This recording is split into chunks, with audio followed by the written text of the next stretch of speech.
அனைவருக்கும் வணக்கம். நான் இன்று சுகாதாரத்தில் 6ஆம் பாடமான காற்பந்தாட்டத்தில் ஈடுபடுவோம் என்பதை உங்களுக்கு கற்பிக்க போகிறேன். காற்பந்தாட்டம் முதலில் சீனாவில் கண்டுபிடிக்கப்பட்டது.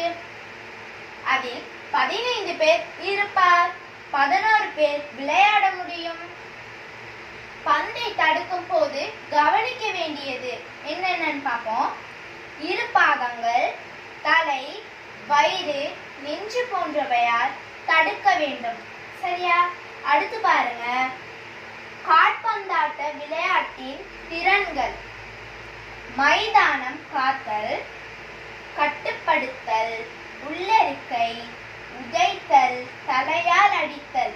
இதெல்லாம் காற்பந்தாட்டம் விளையாட்டின் திறன்கள்.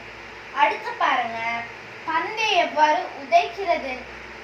உட்பாத உதை, அடுத்து மேற்பாத உதைன்னு, இது ரெண்டுமே பந்தை உதைக்கிற முறைகள்.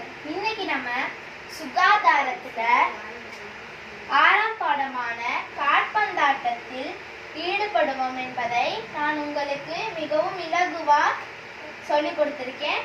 நன்றி, வணக்கம்.